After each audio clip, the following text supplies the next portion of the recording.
Ahsoka Episode 3 runtime repeats the worst Star Wars TV sin. So we're going to be getting 2 episodes on the first night, and it's going to be a runtime of about an hour and a half, roughly. As you can see, Episode 1 and 2 are going to be pretty long. So I'm excited for that. All for long episodes. But the third episode, unfortunately, without credits, the full episode will be 31 minutes long, which honestly sucks.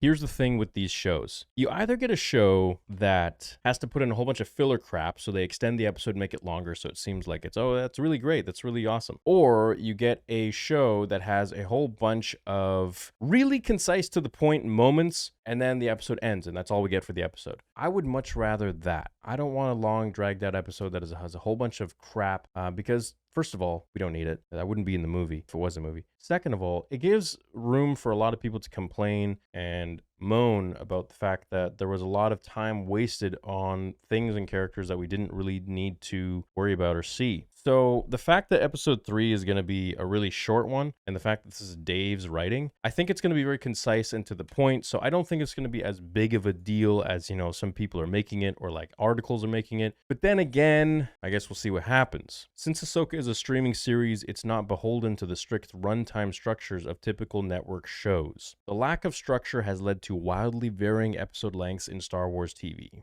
like The Mandalorian Season 3 having episodes as short as 31 minutes and as long as an hour. Ahsoka Episodes 1 and 2 have a standard 45-ish minute length, but Episode 3 raises questions about the rest of the series. So originally I thought that the show was going to be like an hour each episode, which would have been sick. That was like the rumor, but I guess not. According to leaker Cryptic 4K Qual, who accurately leaked the runtime of each Mandalorian Season 3 episode, Episode 3 of Ahsoka will clock in at a scant 34 minutes or 31 minutes once you factor in the credits. This makes it one of the shortest episodes of live-action Star Wars ever, and a clear departure from Episode 1's expansive 51-minute runtime. However, there could be a simple explanation for this dependency. In a press release, Lucasfilm announced the director lineup for Ahsoka, and while showrunner Dave Filoni is directing Episodes 1-5, Episodes 2 and 3 are directed by Steph Green. Green, whose resume includes Chapter 2 of the Book of Boba Fett, which was a great episode, could be treating her episodes as a functional two-parter, meaning they serve as more of a 70-minute story than a 40-minute one and a 30-minute one. This is especially interesting considering Ahsoka has a 2-episode premiere, meaning there will likely be a big cliffhanger at the end of Episode 2.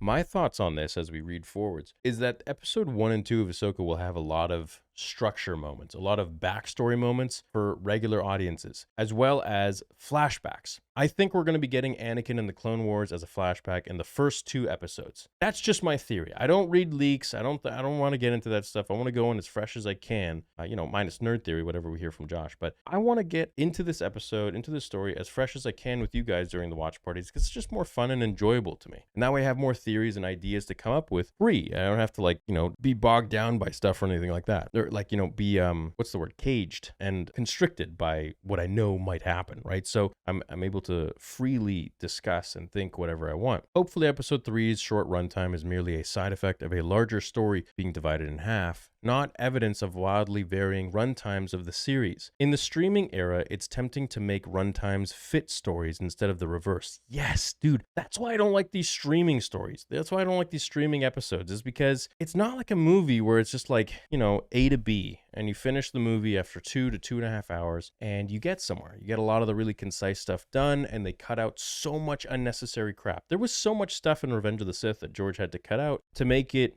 appeased to movie theaters and to a audience sitting down and not being there for like 4 or 6 whatever hours, which George, I say to that, please give us the freaking extended director's cut, just like we have for The Lord of the Rings. I think a lot of people would love that. I mean, I wish something like that would come out. I hope they release something like that one day. But, George and his cut is the cut. There will be no other cuts, right? So, yeah, that's the way it is. So I think this idea of shows filling in these gaps of these episodes, 8 episodes, and filling in a whole bunch of stuff that really is like pointless is really just hurting the show in the long run and hurting the characters, and really allowing for so much more vitriol for fans to kind of badmouth the show. Like case in point, Kenobi. Like there were how many moments were there with Tala or Reva, or what stupid moments, like for example, Luke seeing Reva with the red lightsaber and like what, he never asks anyone about it again. I don't know, man.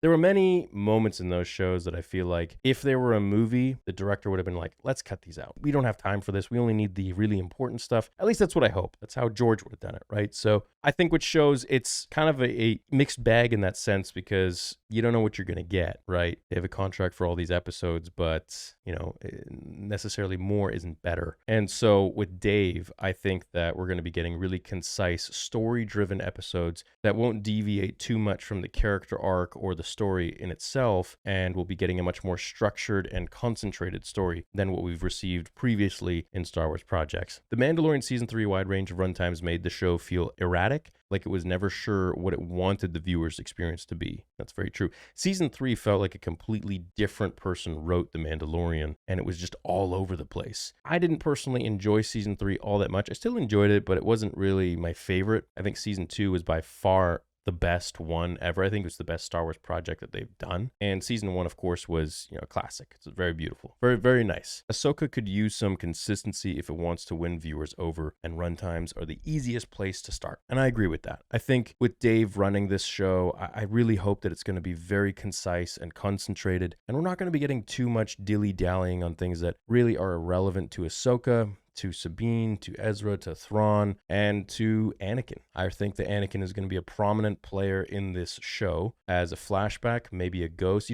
I would love to see Luke and Ahsoka together, and I'll go over this in another video briefly, but I think that would be a really beautiful moment. But even that, we don't need to spend too much time on that. That doesn't need to be a whole episode. It could be maybe 10 minutes of them talking at the most, 7 minutes even. We don't even need that much time. If you made it this far in the video, make sure to give it a thumbs up to support the channel.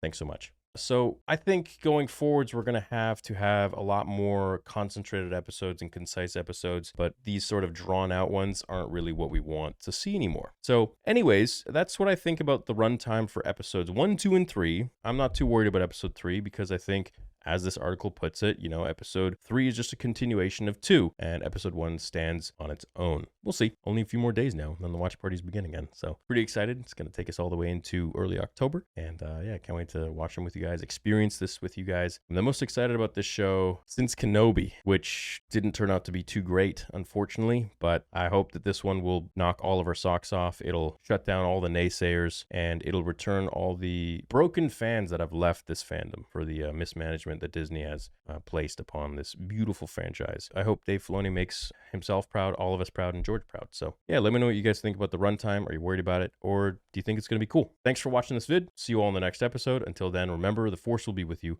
always.